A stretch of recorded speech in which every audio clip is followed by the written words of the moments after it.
자, 오늘 사도행전 9장이죠. 9장. 사도행전 9장입니다. 9장에 드디어 이제 바울이 등장합니다. 바울의 등장 자체는 이제 8장에도 있었고 7장 끝에도 스테판의 죽음과 연관해서 잠깐씩 이름이 등장하긴 했지만 본격적으로 등장하는 것은 이제 9장이에요. 그래서 9장부터 바울이 회심을 하고요. 이 회심은 아주 극적인 회심이었습니다. 바울이 회심함으로써 아직은 사울이라고 언급되죠. 아직은 사울이라고 언급됩니다. 자, 사울이 회심하고 또 주님의 종이 된 그 과정을 또 그와 더불어서 복음이 이방으로 확장되기 위해서 어떻게 하나님께서 준비하셨는지 그런 모습들을 우리가 볼 수 있습니다. 자, 사도행전 9장 봅니다. 한편 사울은 여전히 주의 제자들에 대하여 위협과 살기를 내뿜으며 대제사장에게 가서 다마스커스의 여러 회당에 보낼 서신을 청하니 이는 그가 이 도에 속한 자를 보면 남자든지 여자든지 잡아서 예루살렘으로 데려오려 함이더라. 그가 길을 떠나 다마스커스에 가까이 왔을 때 갑자기 하늘로부터 한 줄기 빛이 그를 둘러 비추는지라. 그가 땅에 엎드려 그에게 말하는 음성을 들으니 사울아 사울아 내가 왜 나를 박해하느냐고 하시더라. 그러자 그가 말하기를 주여 당신은 누구십니까? 라고 하니 주께서 말씀하시기를 나는 내가 박해하는 예수라. 가시체를 걷어차는 것이 내게 고통이라고 하시더라. 그가 떨며 놀라서 말하기를 주여 내가 어떻게 하기를 원하시나이까? 라고 하니 주께서 그에게 말씀하시기를 일어나서 성읍으로 들어가라. 그러면 내가 행해야 할 일을 내게 일러주리라고 하시더라. 6절까지 읽었습니다. 지금 쭉 보게 되면은 사울이 다마스커스로 갔죠. 보통 다메섹이라고 그러죠. 자, 다마스커스로 갑니다. 가는 목적은 그리스도인들을 잡아오기 위해서. 지금 2절에 보게 되면은 이 도에 속한 자, 그러니까 그리스도를 믿는 자들을 남자든지 여자든지 잡아서 예루살렘으로 데려온다 그랬죠. 대제사장에게 인준을 받은 거예요. 말하자면 이제 잡아올 수 있는 그런 서신을 받은 거죠. 영장을 청구해서 가는 겁니다. 지금요, 당시 유대 사회는 대제사장의 권한이 아주 막강했어요. 종교적인 사회였기 때문에 물론 왕의 권한도 있지만은 종교적인 면에 대해서 이단이라든지 하여튼 이제 자기들의 종교의 테두리에 어긋나는 사람들은 군사들을 동원해 잡아올 수 있는 그런 권한이 주어졌고요. 로마 당국에서도 그걸 허용한 상황입니다. 어떻게 보게 되면 이상하잖아요. 아니 왕이나 뭐 총독이 잡아오라고 명령하는 것도 아니고 어떻게 사도 바울은 아직 사도가 되기 전이죠. 어떻게 사울은 대제사장에게서 이 인준서를 가지고 체포하러 갔겠냐. 당시의 상황이 그랬다는 얘기입니다. 자, 박해자였어요. 앞에서 스테판을 죽이는 증인이었고 이것은 직접 이제 박해를 가하는 사람이죠. 이미 예루살렘에서 이 사람이 주축이 되어서 상당한 박해를 했던 것으로 보여집니다. 그리고 그 박해를 이방 지역이라고는 하나 이방인들이 아니라 이제 그 유대인들입니다. 예수님을 믿는 유대인들. 당시의 생각으로는 소위 말해서 나사렛파 유대인들을 잡아오려는 것이죠. 가는 도중에 예수님을 만납니다.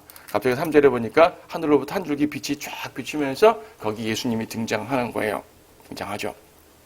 여기 묘사를 가만 보게 되면요.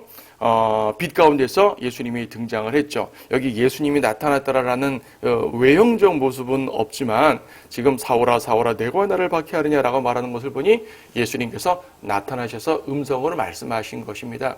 하늘에서 말씀하신 걸로 이해할 수도 있잖아요. 라고 할 수도 있지만요. 여기서는 직접 나타났다고 보는 것이 좋아요. 왜냐하면 거기 이어지는 17절 말씀 보게 되면 이제 아나니아가 말할 때에도 중간 부분에 형제 사울아 주 곧 내가 오던 길에서 내게 나타나신 예수께서라 그랬거든요. 예수님 나타나신 거예요. 나타나신 거. 27절에도 보게 되면은 바나바가 그를 데리고 사도들에게 와서 그가 어떻게 길에서 주를 보았는가를 설명했다고 말합니다. 그러니까 사도 바울은 자기의 경험을 사람들에게 얘기할 때 그 빛 가운데서 주님을 보았다는 것이에요. 물론 이 환상이 끝난 다음에 사울은 눈이 멀기도 했지만은 이 상황에서 예수님을 보았고 예수님과 뚜렷이 대화를 했죠. 예, 주의 천사의 모습으로 등장한 예수님의 모습일 것입니다. 자, 예수님께서 구약은 주의 천사이지만 여기 예수님께서 직접 등장하신 거로 보면 됩니다. 주변 사람들은 이것을 뭔가 웅웅거리는 소리로만 이해를 했죠. 거기 7절 한편 그와 동행해 있던 사람들은 음성은 들었으나 아무도 보지 못한 채 말 없이 서 있더라. 음성은 들었다 그래요. 사람들이 가끔 모순이라고 말하는 경우가 있습니다. 왜냐하면 22절에서도 바울이 자신의 경험을 말하고 있는데 거기서는요. 일행들은 빛은 보았으나 음성은 못 들었다고 말하고 있고 여기서는 아무것도 보지 못하고 음성을 들었다고 말하니까 약간 상호 모순되는 것 같잖아요. 그런 말이 아닙니다. 그런 말이 아니고요. 모두가 빛을 보았지만 사울만 그 아래에 있는 예수님을 본 것이고요. 그렇죠. 모두가 음성을 듣긴 들었지만 또렷한 음성이 아니라 웅웅거리는 음성, 천둥소리 같은 음성을 들었다고 이해하시면 되죠. 요한복음 12장 28절에서도 하늘에서 음성이 나서 말씀하실 때 주변에 있는 사람들은 천둥이 치는 것 같았다라고 말합니다. 이게 마치 우리 휴가 때 모습과 같을지도 몰라요. 요한계시록 4장에 보게 되면 예수님께서 하늘에서 요한에게 이리로 올라오라 그럽니다. 그 음성이 마치 우리를 부르는 음성과 같죠. 눈 깜짝할 순간에 들림받아 올라간다고 말하잖아요.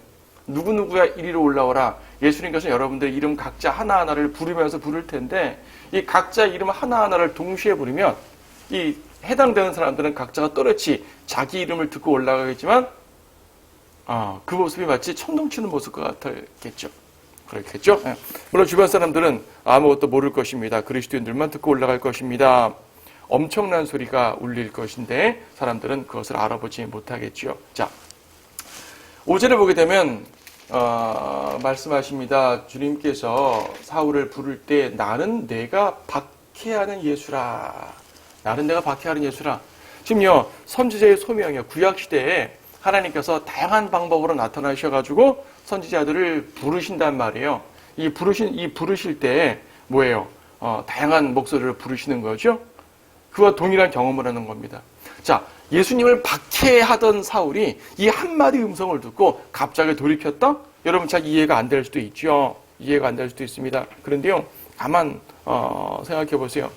지금 사도 바울이요, 성경에 대한 지식이 없었던 것이 아니죠. 하나님에 대한 열정이 없었던 것이 아닙니다. 근데 열정도 있었고 지식도 있었고 율법에 대해서 나름대로 통달했다면 통달할 수 있는 그런 사람입니다. 다만 하나님 말씀, 구약 성경에 있는 그런 말씀들을 예수 그리스도에게 적용하지 못했을 뿐이에요. 어떻게 사람이 죽었다 살아나? 말도 안 돼. 저건 가짜야, 이단이야 라고 생각했던 것이죠. 그런데 제자들이 전파했던 그 예수 그리스도가 자기 눈앞에서 살아서 나타나신 것을 직접 본 것입니다. 고린도전서 15장에서는 바울이 이 경험을 쭉 설명하면서 예수님의 부활 장면으로 이해하죠. 예수님이 부활하셔가지고 여인들에게도 나타나고 제자들에게도 나타나고 500여 명의 형제들에게도 나타났단 말 쭉 했잖아요. 지금 여기서는 그 부활하신 예수님이 지금 사울 자신에게 나타났다는 말이에요. 그러니까 지금 이 사울은요, 자신이 예수님을 본 경험을 환상 중에 본 경험이라 말하지 않고 제자들이 부활한 예수님을 본 그 경험의 연장을 말하는 것입니다. 그렇다면 사도 바울이, 이 사울이 망설일 이유가 없잖아요. 이미 구약 성경도 알고 있고 그 아래 열정도 있었습니다. 다만 예수님을 향한 열정이 아니었는데 예수님을 봤고 제자들의 말이 사실인 것을 알게 되었어요. 제자들이 계속 전파한 게 뭐였어요? 예수는 부활했다 그 말 아니에요. 부활했으므로 하나님의 아들이다 그 말 아니에요. 이걸 알게 됐죠. 그러면 구약 성경의 모든 내용들이 바로 이 그리스도에게 적용된다는 사실을 깨달은 것입니다. 그래서 예수님 앞에 무릎을 꿇게 되는 거죠. 예수님께서 말씀하십니다. 물론 바울은 처음에는 몰랐죠. 주여 당신은 누구시니까? 주님 말씀하십니다. 나는 내가 박해하는 예수라. 가시체를 걷어차는 것이 내 고통이라. 자, 대화 속에서 사울은 소명을 받게 됩니다. 부르심을 받게 됩니다. 주여 내가 어떻게 하기를 원하시나이까? 6절에 주여 내가 어떻게 하기를 원하시나이까? 이거는요 꼭 사도 바울의 고백이 아니라 죄를 깨달은 모든 죄인들의 고백이죠. 사도행전 2장에서도 베드로의 설교를 들었던 그 유대인들이 형제들이여 우리가 어찌하면 좋겠는가 라고 말했죠. 죄를 깨달은 사람들은 어찌하면 좋겠는가 라고 말하게 됩니다. 여러분들도 죄인이었을 때 예수님의 말씀을 듣고 내가 어떻게 되는 것인가 하나님 앞에 간구하고 영접해서 구원받은 것이죠. 예, 마찬가지입니다. 그래서 우리는 사람들의 죄에 찔림을 주는 것이고 성령님의 역사 가운데서 그들에게 복음을 전하는 것이죠. 자, 내가 어떻게 하길 원하시나이까? 근데 주님의 대답은 구원을 받으라든지 나를 영접하라든지 헌신하라든지 앞으로 박해를 멈추라든지 이런 말 하지 않으시고 뭐라 말씀하시냐면은 일어나서 성읍으로 들어가라. 성읍으로 들어가라 그랬어요. 가면 그때 알려줄게 이거죠. 그러면 내가 행해야 할 일을 내게 일러주리라. 자, 성읍으로 들어가라. 그러면 내가 말해줄게. 주님께서는 한꺼번에 말하지 않으시고 한꺼번에 말하지 않으시고 차분하게 한 발자국 한 발자국 따라오기를 원하시는 거예요. 마치 아브라함을 부르신 거랑 비슷하지 않습니까? 아브라함에게 자 떠나라. 주님은 어디로 떠나야 됩니까? 그런 거 붙이면 여기 일단 떠나. 일단 떠나다냐 뭘 알아야 가죠. 아브라함이 이렇게 주님께 따졌다는 말이 있습니까? 없잖아요. 그냥 무조건 떠나는 거예요. 한 걸음 한 걸음 가다 보면 주님께서 바로 이것이었어. 내가 널 이끌렸던 그 땅이라고 말씀하시는 거죠. 모세가 광야를 통과할 때, 이스라엘의 광야를 통과할 때 그 모든 광야에 모든 지도를 딱 펼쳐주고 하나님이 브리핑해주고 인도하셨습니까? 아닙니다. 그냥 가라. 가다 보니까 홍해도 만나고 이것저것도 만나지만 그러나 주님께서 하나하나 이끌어 주셨다는 사실입니다. 자, 하나님께서는 그렇게 하시는 것이에요. 동시에 아나니아에게 나타나셨죠. 10절부터 보게 되면 다마스커스에 아나니아라고 하는 한 제자가 있었는데 주께서 그 사람에게 환상 가운데 말씀하시기를 아나니아 하시니 그가 말하기를 주여 보소서 내가 여기 있나이다. 그때 주께서 그에게 말씀하시기를 일어나 고든 길이라고 하는 거리로 가서 유다 집에서 사울이라 하는 타소 사람을 찾으라. 보라 그가 기도하고 있느니라. 그가 환상 속에서 아나니아라 하는 사람이 와서 자기에게 안수하여 다시 보게 하는 것을 보았느니라. 지금 사도 바울은 지금 사울은 눈이 먼 상태거든요. 눈이 먼 상태에서 3일 동안 아무것도 먹지 못하고 이제 기도만 하고 있었어요. 그러니까 여기 묘사에 따르면은 하나님께서는 아나니아에게도 나타나셔서 자 저리 어디를 가게 되면 사울이라는 사람이 있다 안수하여 보게 하라. 또 사울에게도 나타나셔가지고 좀 있으면 아나니아라는 사람이 와서 너에게 안수하여서 너의 눈을 뜨게 해줄 거야. 동시에 역사하신 거죠. 동시에 역사하셨어요. 하나님께서는 쌍방간에 역사하시는 분이에요. 우리에게 어떤 일을 이루시기 원하시면 그 일을 이루시기 위한 과정에 포함되어 있는 다른 사람, 다른 상황 동시에 역사하십니다.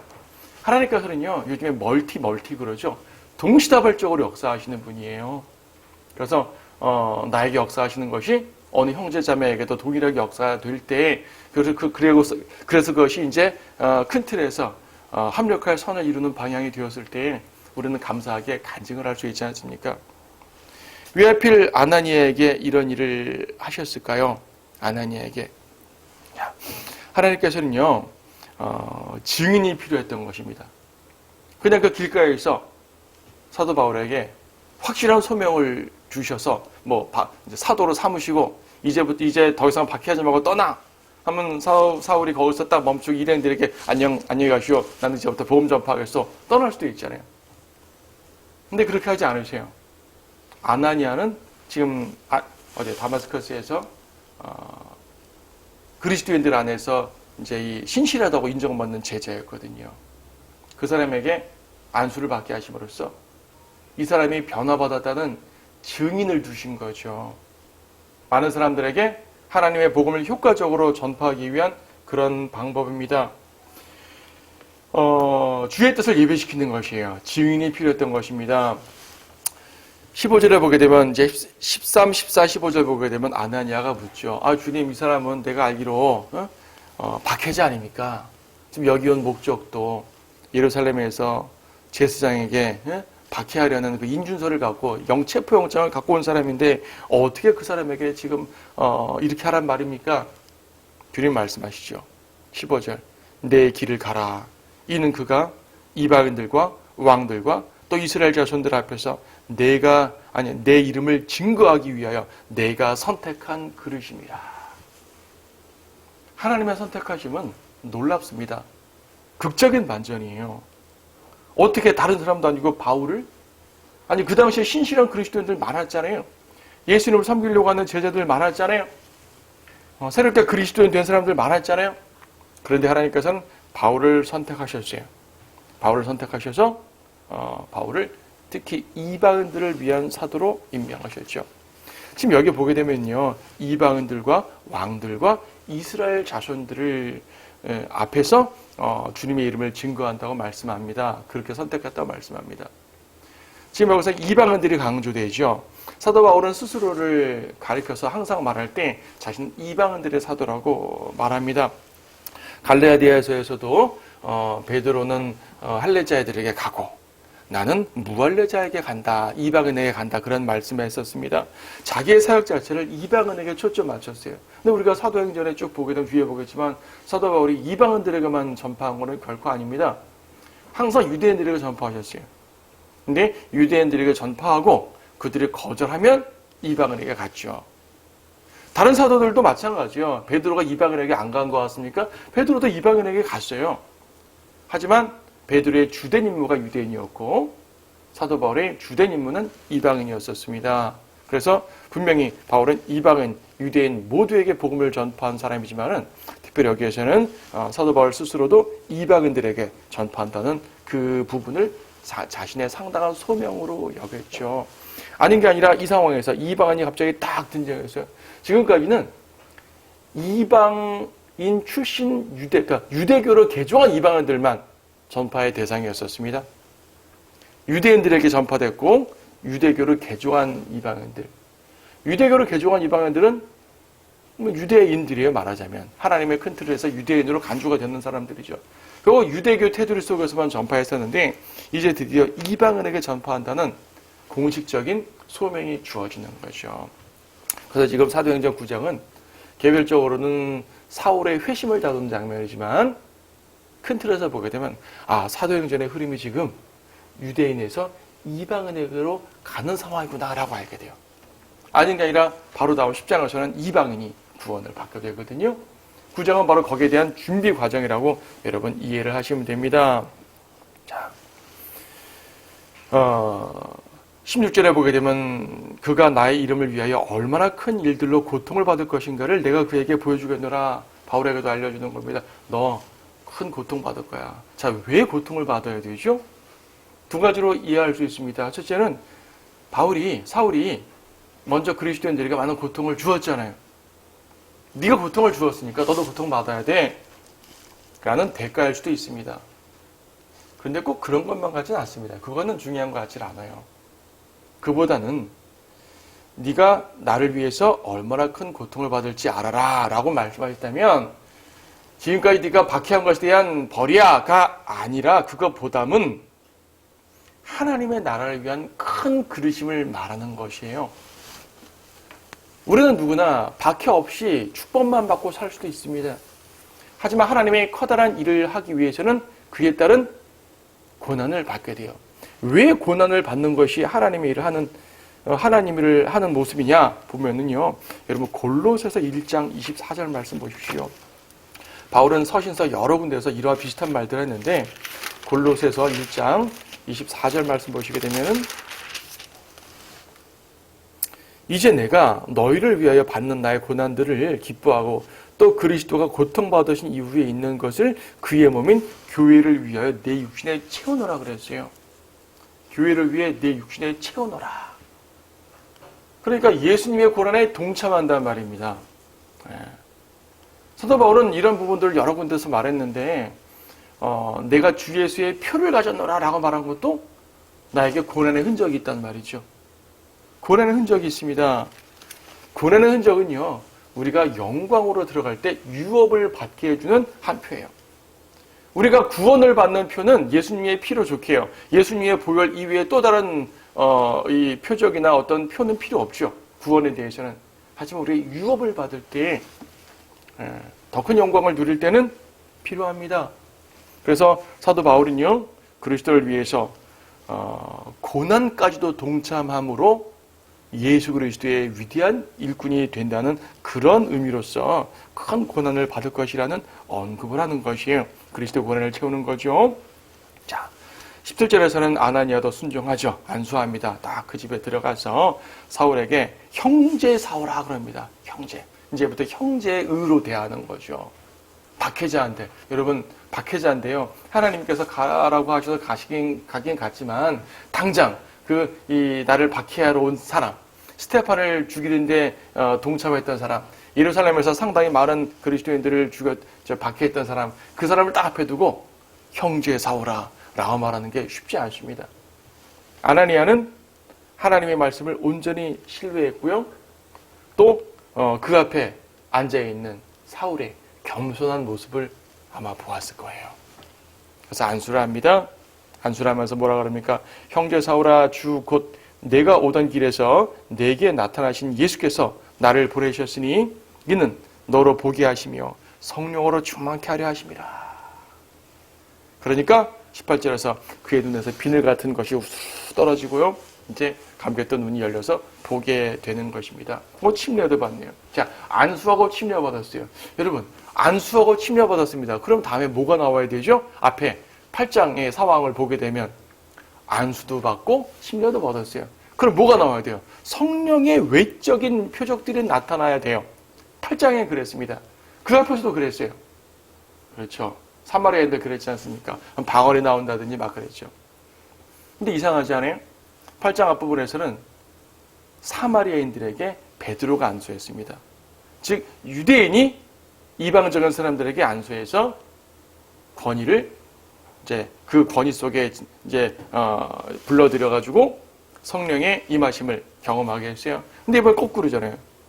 이방인이 유대인에게 안수를 한 겁니다.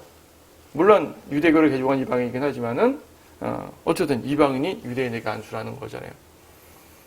뭔가 달라요. 다시 말해서 앞에서 우리가 봤던 것처럼 이 하나님께서 유대인들을 통해서 이방인으로 역사하는 그러한 과정, 그리고 성령께서 외적인 표적으로 역사하시는 과정, 그런 모든 것들이 완전히 여기서는 나타나지 않습니다. 마치 이디오피아 내시에게 침례를 줬을 때 아무런 외적 현상이 나타나지 않은 것과 같습니다. 뭡니까? 지금요, 이 모습은 완전한 신약적인 모습으로 바뀌고 있다는 사실을 보는 거예요. 사도행전은 교리서가 아니라 역사서라는 사실을 기억하셔요. 성령께서 어떻게 역사하셨는지 그 과정을 보여주는 겁니다. 초기에는 사람들이 성령이 임한다는 것을 아무도 몰랐기 때문에 성령님께서 내적으로만 딱 임하셔도 되지만 그런 사람들이 모르잖아요. 그래서 외적인 역사, 방언이나 치유나 표적으로 등장했지만 점점 그럴 필요가 없습니다. 사도 바울은 그 안에 성령께서 이미 계시게 된 것이에요. 침례를 받았습니다.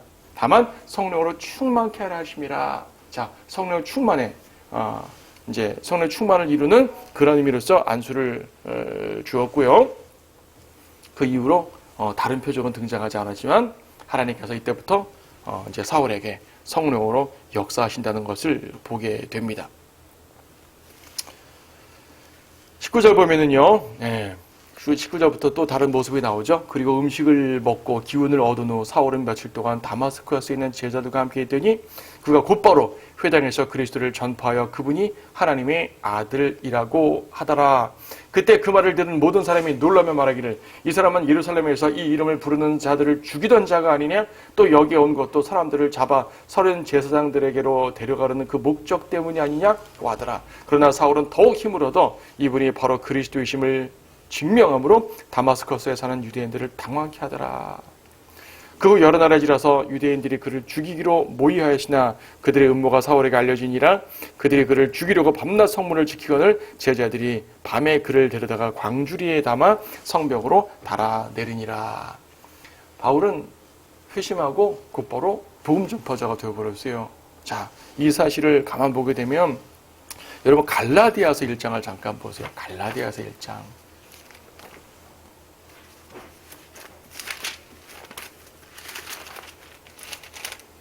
갈라디아서 1장 이 16절 말씀 보게 되면 그러니까 예수님이 바울을 부르셨을 때 나로 하여금 이방 가운데 그를 전파하도록 내 안에 그의 아들을 계시하시기를 기뻐하셨을 때에 내가 즉시 혈과 육에 의논하지 아니하고 또 나보다 먼저 사도가 된 그들을 만나려고 예루살렘으로 올라가지도 아니하고 다만 아라비아로 갔다가 다시 다마스커스로 돌아갔다 그러죠. 그리고 3년 후에 베드로를 보고 예루살렘으로 올라갔다 그래요. 자, 아라비아로 갔다가 다마스커스로 돌아왔다 그러는데 사도행전 9장에서는 아라비아란 말이 없어요. 그냥 지금 이 상황이 다마스커스였잖아요. 다마스커스에서 침례를 받고 이제 회심을 온전히 경험한 다음에 음식을 먹고 기운을 얻었어요. 그리고 다마스커스에 있는 제자들과 함께 있으면서 복음을 전파했습니다. 아니, 아라비아는 어디 갔어요? 자, 사도행전에서는 이제 기록자가 누가잖아요, 누가. 바울이 기록자가 아니라 누가가 기록자예요. 누가복음, 누가. 그래서 누가가 기록할 때 그 부분은 생략하고, 왜냐하면 대략적인 설명만 하는 것이니까. 근데 갈라디아서는 사도 바울이 자신의 경험을 확실하게 말하기 때문에 좀 더 자세히 말한 겁니다. 그럼 아라비아로 갔던 장면은 여기서 어디 부분에서 우리가 이해할 수 있냐면 19절, 그리고 음식을 먹고 기운을 얻은 후, 그리고 아라비아로 갔다고, 이때 아라비아로 갔다고 이해를 하시면 돼요. 이때 아라비아로 갔다가 와서 다시 다마스커스로 돌아왔다 그랬잖아요. 와서 다마스커스에 있는 제자들과 함께 있으면서 20절 곧바로 회당에서 복음을 전파하는 겁니다. 아라비아 가서 뭘 했을까? 광야에 가서 뭐 했을까요? 그때 이제 예수님께 온전한 계시를 다 받는 거죠. 제자들은, 12제자들은 3년 반 동안 예수님께 다 이제 함께 다니면서 받았는데, 바울은 길가에서 빛 가운데 역사하시는 예수님을 잠깐 몇 시간 보고 모든 걸 다 알았다는 것이 좀 어색할 수 있겠죠. 뭐 그럴 수도 있겠지만 하나님께서는 바울에게 계시해 주시기 위해서 아라비아로, 광야로 이끄셨던 것입니다. 단순하게 구약 성경을 통해서 예수님이 바로 예언된 메시아다라는 것은 굳이 안 가도 돼요. 이미 바울은 구약 성경을 이제 정통했고 또 예수님이 그분이란 걸 알았기 때문에 자신이 성경을 보면서 공부해도 돼요. 그런데 바울은 다른 제자들이 받지 못한 특별한 계시를 받았거든요. 그것이 바로 교회예요, 교회. 그리스도의 몸인 교회, 그리스도의 신부인 교회. 이 교회에 대한 계시를 받았습니다. 이것은 다른 사도들에게 주신 것이 아니라 바울에게 주셨거든요. 아라비아에서 바울은 그 계시를 받은 것으로 우리가 이해를 하시면 됩니다. 자, 돌아와서 전파합니다. 20절에 전파한 내용이 뭡니까? 하나님의 아들을 전파합니다. 예수는 하나님의 아들이다. 바로 이거예요. 이것을 베드로가 전파한 거랑 똑같죠. 예수님은 하나님의 아들이다 전파했습니다. 그리고 요한복음이나 다른 많은 부분들에서 예수님을 하나님의 아들로 믿어야지 구원을 받는다는 그러한 모습들을 우리는 많이 보았단 말입니다. 예수님은 하나님의 아들이셔요. 하나님의 아들이라는 얘기는 부활하셨다는 말이고, 부활하신 그리스도란 말이고, 하나님의 아들이시기 때문에 모든 사람들의 죄를 용서할 수가 있단 말이고, 우리의 구세주가 될 수 있단 말이고, 그렇죠. 그래서 모든 복음의 근원, 우리 그리스도인들이 전하는 복음의 모든 근원은 바로 하나님의 아들입니다. 예수 그리스도는 하나님의 아들이다. 베드로도 예수님을 향해 고백할 때 주는 그리스도, 곧 하나님의 아들이시니다 그랬잖아요. 요한복음 끝에도, 요한일서에서도 요한도 그분을 하나님의 아들로 고백해야지만 구원을 받을 수 있다라고 말합니다. 예수님을 높이는 거죠. 예수님을 높이는 것. 이 부분에 대해서 좀 이따 설교할 때 조금 더 자세히 한번 설명을 드리려고 합니다. 자, 전파했죠. 사람들은 이해를 못합니다. 자, 이 설교를, 바울의 설교를 들은 사람들의 반응 어떻습니까? 21절에서 아니 이 사람은 우리 박해하러 온 사람 아니야? 과거에 박해했고 지금도 박해하러 왔는데 뭐 하는 거지? 자, 믿지 못합니다. 믿지 못할 뿐 아니라 23절 그 후 여러 날에 지나서 유대인들이 그를 죽이기로 모의하더라. 죽이기로. 네. 뒤에도 나옵니다. 이 이후에 바울은 예루살렘으로 가서 사도들을 만나는데 28절 그리하여 그가 그들과 함께 있으면서 사도들과 함께 있으면서 예루살렘을 출입하여 주 예수의 이름으로 담대하게 말하며 또 그리스인들에게 논박하니 그들이 그를 죽이려고 하더라. 죽이려고 합니다. 바울의 설교를 들은 사람들은 죽이려는 반응이 있습니다. 네. 그러는 반면 어떤 사람들은 믿고 기뻐하는 것이죠. 믿고 기뻐합니다. 31절 온 유대와 갈릴리아와 사마리아에 있는 교회들은 평안을 누리고 든든히 세워져 갔으며 주를 두려워함과 성령의 위로 가운데 생하니 그 수가 늘어나더라. 자, 복음을 들은 사람들의 반응은 둘로 나타납니다. 저 사람을 죽이자. 아니다. 저 말이 참되구나. 믿자. 그렇죠? 네. 여러분들이 복음을 전할 때 이런 두 반응이 나왔으면 좋겠습니다. 완전히 거절하거나 완전히 믿거나. 거절하기를 바란다는 말이 아니에요. 오해하지 마세요. 우리가 그만큼 온전한 복음을 전하면은 미움을 받게 돼 있다는 얘기입니다.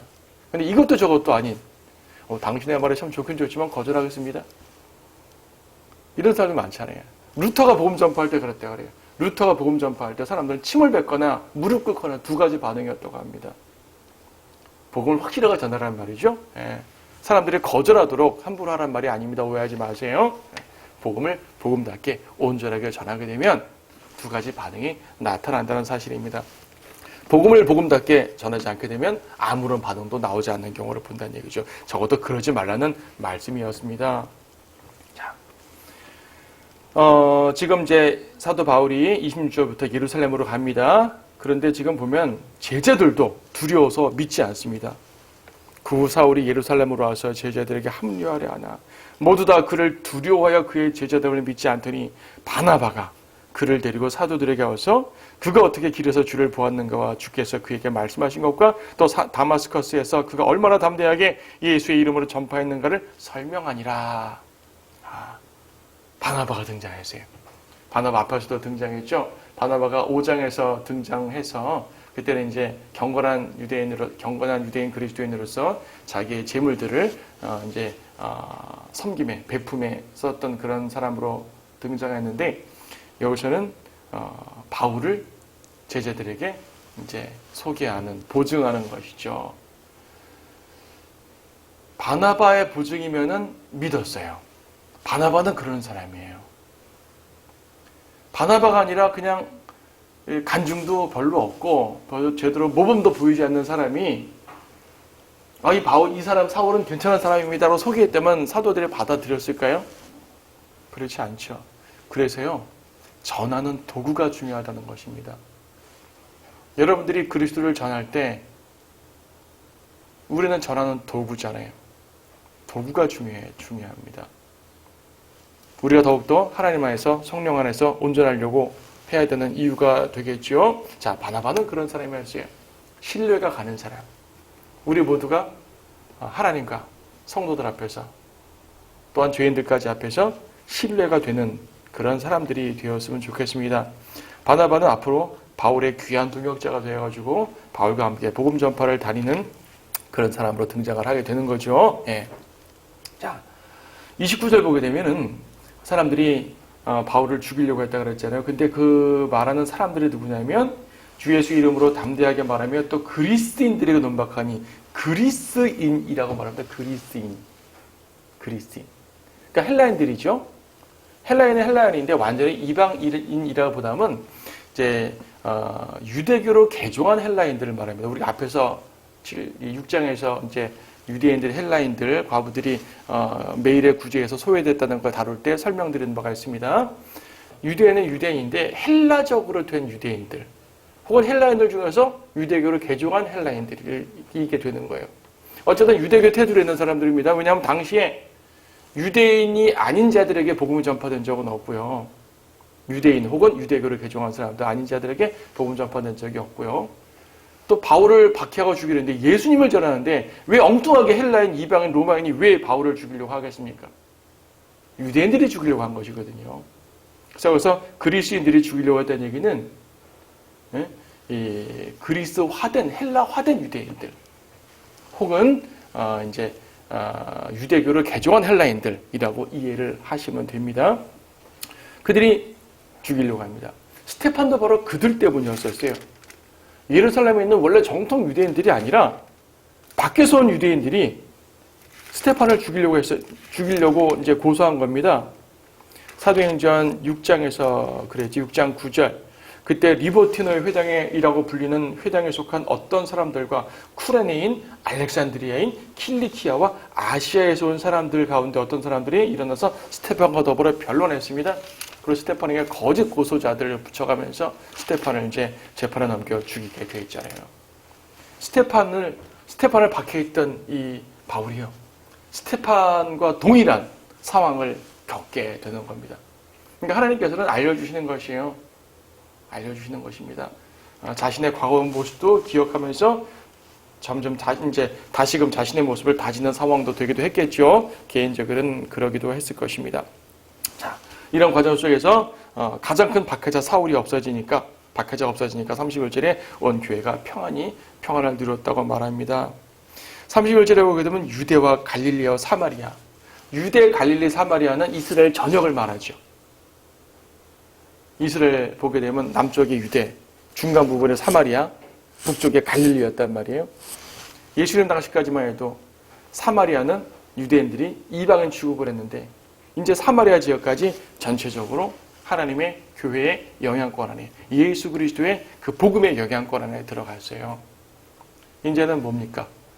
유대와 예루살렘과 유대와 사마리아와 땅 끝까지 전파하는 주님의 모습에 따라서, 주님의 명령에 따라서 이제 땅 끝으로 갈 차례예요. 이어지는 32절부터는 베드로의 사역이 간단히 나오는데 32절부터 35절까지는 루따라는 지역, 루따라는 지역은 이제 그 지중해에 붙은 그 바닷가에 있는 해안 평야 지역입니다. 루따라는 곳에서 에네아라는 사람인데 이 사람이 이제 8년 동안 중풍병으로 누워 있어요. 근데 베드로가 그를 고쳐줬습니다. 예수님처럼 그를 중풍병자를 고쳐주셨어요. 34절 에네아야 예수 그리스도께서 너를 고쳐주시니 일어나서 내 침상을 걷어라. 예수님이 평소에 내 침상을 걷어라 라고 말하는 것과 동일하죠. 36절부터 이어지는 내용 보게 되면 요파는 오늘날 텔아비브, 이스라엘의 원래 예루살렘이 이스라엘 수도지만 국제적으로는 텔아비브를 이스라엘 수도라 그러죠. 지중해 바닷가에 있는 도시입니다. 그 텔아비브의 이제 그 구시가지 중에 하나가 요빠야, 요빠. 이 요빠의 타비다라고 하는 어떤 여제자죠. 번역하면 도르카라, 타비다는 아람어고 도르카는 헬라어입니다. 같은 사람이고요. 자, 타비다라는 여성도를 이제 죽었는데 죽으면서 살려나게 했어요. 이것도 역시 하나님의 위대한 능력, 베드로가 행한 예수 그리스도의 능력이지요. 예수 그리스도의 능력이에요. 거기 보게 되면요, 쭉 40절에 보게 되면 베드로가 그들을 다 내보내고 무릎을 꿇고 기도한 후 시체를 향해 돌아서서 타비다야 일어나라. 그 말하니 그녀가 눈을 떴으며 베드로를 보자 일어난더라. 예수님께서 마가복음 5장에서 저 누구예요? 야이로의 딸을 이제 살린 장면과 똑같지 않아요? 그때도 예수님이 다른 사람들 다 내보내고 이제 베드로, 야고보, 요한 3명의 제자만 딱 두고 이제 기적을 행했습니다. 그때 뭐라 그랬어요? 탈리타 쿠미 그랬어요. 탈리타 쿠미란 말은 뭐냐면 소녀야 일어나라. 탈리타 소녀야 쿠미 일어나라. 근데 여기서는 뭐라 그랬을까요? 타비다 쿠미 그런 거예요. 탈리다 쿠미에서 한 단어만 바꿨어요. 타비다 쿠미. 타비다야 일어나라. 지금 이 장면에서 베드로는 예수님의 행적이 그대로 기억났을 거예요. 중풍병자를 일으켜 세우실 때도, 타비다를 일으켜 세우실 때도. 자, 그런데 여기서 더 중요한 것이 무엇입니까? 바닷가거든요. 복음이 이방 지역으로 나갈 준비가 되어가고 있습니다. 바울의 사역에서도 이제 유대 땅에서 이방으로 나갈 준비가 암시됐죠. 베드로의 사역도 이제 이방으로 나갈 준비가 되고 있어요. 그래서 10장에서는 이방인 고넬료가 구원을 받게 되죠. 자, 사도행전에서 이어지는 하나님의 역사가 얼마나 위대하고 또 세심하고 정확한지, 그것이 또 우리에게까지 전달되는 때 얼마나 하나님의 배려하심이 크고 그분의 역사하심이 위대한지 발견하는 그분의 섭리의 모습이었습니다. 자, 그런 말씀을 잘 기억하고 더욱더 주님 안에 거하는 여러분들이 됐으면 좋겠습니다.